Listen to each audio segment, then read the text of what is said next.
ਤੇ ਇਸ ਦੇ ਨਾਲ ਹੀ ਹੁਣ ਗੱਲ ਕਰਾਂਗੇ ਹਰਿਆਣਾ ਡਾਇਰੀ। ਹਰਿਆਣਾ ਦੇ ਮੁੱਖ ਮੰਤਰੀ ਨਾਇਬ ਸਿੰਘ ਸੈਣੀ ਦੀ ਸਰਕਾਰ ਵਿਕਾਸ ਮੂਲ ਮੰਤਰ ਦੇ ਨਾਲ ਸੂਬੇ ਦੇ ਹਰ ਵਰਗ ਦੇ ਕਲਿਆਣ ਦੀ ਨੀਤੀ ਤੇ ਕੰਮ ਕਰ ਰਹੀ ਹੈ। ਸਰਕਾਰ ਨੇ ਆਪਣੀਆਂ ਲੋਕ ਭਲਾਈ ਨੀਤੀਆਂ, ਅਗਾਂਹ ਵਧੂ ਸੋਚ, ਠੋਸ ਮਾਰਗਦਰਸ਼ਨ ਤੇ ਪਾਰਦਰਸ਼ਤਾ ਦੇ ਨਾਲ ਹਰਿਆਣਾ ਨੂੰ ਤਰੱਕੀ ਦੀ ਰਾਹ ਤੇ ਅੱਗੇ ਵਧਾਉਣ ਦਾ ਕੰਮ ਕੀਤਾ ਹੈ। ਹਰਿਆਣਾ ਦੇ ਮੌਜੂਦਾ ਮੁੱਖ ਮੰਤਰੀ सूबे के हित के लिए योजनाबद्ध तरीके दे नाल काम कर रहे हैं। हरियाणा दे विच हर समाज ते हर वर्ग की तरक्की ते उन्नति नूं यकीनी बनाया जा रहा है।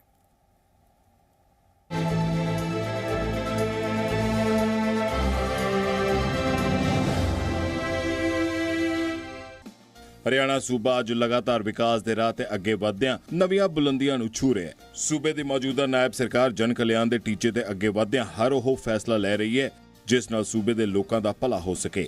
हरियाणा च कोई वर्ग विकास अते तरक्की तो वांझा न रहे, इस दे लई सरकार दूर दी सोच अते मजबूत हरियाणा की दिशा च लगातार लोकहित फैसले लै रही है। मुख्यमंत्री नायब सिंह सैनी कुरुक्षेत्र च चल रही 41वीं सूबा पद्धरी पशुधन प्रदर्शनी के समागम समापन ते बतौर मुख मेहमान वजों शिरकत की।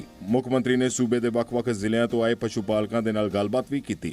मुख्यमंत्री के सामने ऊंट, गावां, मज्जां, झोटे, घोड़े अते बकरियां ने रैंप वॉक करके दिखाया। मुख्यमंत्री ने हसदियां होयां पशुपालकों का हाथ हिला के स्वागत किया। मुख्यमंत्री ने इस मेले नूं पेंडू सभ्याचार, पशुधन परंपरा अते आत्मनिर्भर भारत का प्रमाण दस्या। उन्होंने कहा कि सेहत, पशु, मजबूत किसान अते मजबूत पिंड ही विकसित भारत अते विकसित हरियाणा की पछाण है। प्रधानमंत्री नरेंद्र मोदी की कुशल अगवाई च आत्मनिर्भर भारत के संकल्प के नाल गति नाल अगे वध रहा है। अजिहे च पशुपालन खेत्र की भूमिका होर भी अहम है। पशुपालन नूं आधुनिक, फायदेमंद अते टिकाऊ बनाना सरकार का टीचा है। उन्होंने देसी गां नूं गुड़ खवा के पूजा की। मुख्यमंत्री ने प्रदर्शनी का निरीक्षण कर पशुओं की वख-वख नस्लों नूं वेख्या अते पशुपालकों के नाल चर्चा भी की।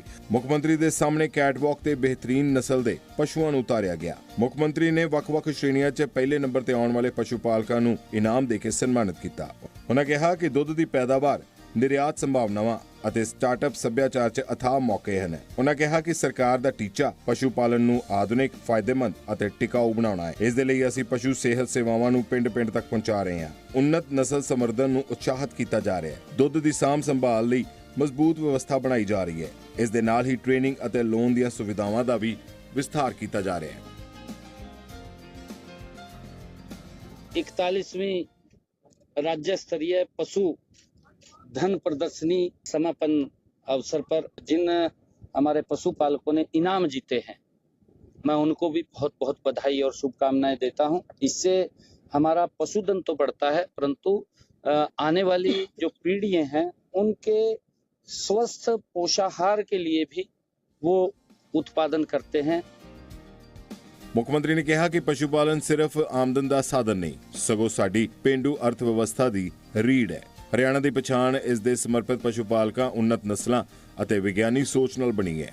दुध अते दुध नाल बने उत्पाद, जैव ऊर्जा, जैविक खाद अते पेंडू रोजगार का आधार पशुपालन ही है। सेहतमंद पशु, मजबूत किसान अते मजबूत पिंड, यही विकसित भारत अते विकसित हरियाणा का रस्ता है। मुख्यमंत्री ने कहा कि जमीन, पानी अते हवा नूं प्रदूषित होने तो बचाउण दा हल भी कुदरती खेती है। इस च ज्यादातर काम तां कुदरत वल्लों ही कर दिता जांदा है। सरकार ने कुदरती खेती नूं वधावा देण दे लई साल 2022 च कुदरती खेती योजना शुरू कीती सी। कुदरती खेती दे शुरू कीते गए पोर्टल ते भी किसान अपने रजिस्ट्रेशन करवा सकते हैं। उन्होंने कहा कि साल 2025-26 के दौरान 1 लाख एकड़ खेतर च कुदरती खेती करने का टीचा निर्धारित किया गया। खेतीबाड़ी और किसान कल्याण विभाग की 53 एकड़ 4 कनाल जमीन ते कुदरती खेती करने का फैसला लिया गया। यह जमीन जिला कैथल के पिंड अंटेहेड़ी च है। इस नूं पायलट योजना के तौर पर लागू किया जाएगा। पशु से उनकी इनकम बढ़ती है, इनकम का स्रोत ये खड़ा होता है और सरकार समय समय के ऊपर सहयोग करती है। जैसा हमने कहा है कि गौ शालाओं को किस प्रकार से मजबूती किया जा रहा है और पशुओं को भी हमने जो प्राकृतिक खेती की पिछले बजट में बात किया था कि जो किसान प्राकृतिक 1 एकड़ तक अपनी खेती करेगा तो उसको 30,000 रुपये एक गाय के लिए देने का काम हम करेंगे। और जो हमारे पशुपालक हैं जो अच्छे जो इनाम लेते हैं उनको भी प्रोत्साहन के रूप में 40,000 रुपये देने का काम हमारी सरकार करती है। ਮੁੱਖ ਮੰਤਰੀ ਨਾਇਬ ਸਿੰਘ ਸੈਣੀ ਨੇ ਕਿਹਾ ਕਿ ਹਰਿਆਣਾ ਆਪਣੀ ਮੁर्रा ਨਸਲ ਦੀਆਂ ਮੱਝਾਂ ਦੇ ਲਈ ਕਾਫੀ ਪ੍ਰਸਿੱਧ ਹੈ। ਇਸ ਦੇ ਵਿਕਾਸ ਦੀ ਦਿਸ਼ਾ 'ਚ ਅਸੀਂ ਉੱਚ ਗੁਣਵੱਤਾ ਅਤੇ ਜ਼ਿਆਦਾ ਦੁੱਧ ਦੇਣ ਵਾਲੀਆਂ ਮੁर्रा ਮੱਝਾਂ ਦੇ ਮਾਲਕਾਂ ਨੂੰ 40,000 ਰੁਪਏ ਤੱਕ ਦੀ ਨਕਦੀ ਦੇ ਕੇ ਉਤਸ਼ਾਹਿਤ ਕਰਦੇ ਹਾਂ। ਹੁਣ ਤੱਕ 2.20 ਲੱਖ ਪਸ਼ੂਧਨ ਕਿਸਾਨ ਕ੍ਰੈਡਿਟ ਕਾਰਡ ਬੈਂਕਾਂ ਵੱਲੋਂ ਰਜਿਸਟਰਡ ਕੀਤੇ ਗਏ ਨੇ। ਉੱਥੇ ਹੀ ਹੁਣ ਤੱਕ ਸੂਬੇ 'ਚ 287 ਮਹਿਲਾ ਕਿਸਾਨ ਡੇਅਰੀ ਖੋਲੀਆਂ ਜਾ ਚੁੱਕੀਆਂ ਨੇ। ਹਰਿਆਣਾ ਦੀ ਨਾਇਬ ਸਰਕਾਰ ਨੇ ਜਦ ਤੋਂ ਸੂਬੇ ਦੀ ਸੱਤਾ ਸੰਭੀ ਹੈ ਤਦ ਤੋਂ ਸੂਬੇ ਦੇ ਲੋਕਾਂ ਦੇ ਦਿਨ ਬਦਲ ਗਏ ਨੇ। ਮੌਜੂਦਾ ਸਰਕਾਰ ਦੀ ਕਲਿਆਣਕਾਰੀ ਨੀਤੀਆਂ ਦੀ ਬਦੌਲਤ ਸੂਬਾ ਲਗਾਤਾਰ ਤਰੱਕੀ ਕਰ ਰਿਹਾ ਹੈ। ਅੱਜ ਹਰਿਆਣਾ ਦੀ ਨਾਇਬ ਸਰਕਾਰ ਦੀ ਅਗਵਾਈ 'ਚ ਸੂਬਾ ਤਰੱਕੀ ਦੀ ਇੱਕ ਨਵੀਂ ਇਬਾਰਤ ਲਿਖ ਰਿਹਾ ਹੈ। ਬਿਊਰੋ ਰਿਪੋਰਟ, ਜ਼ੀ ਮੀਡੀਆ।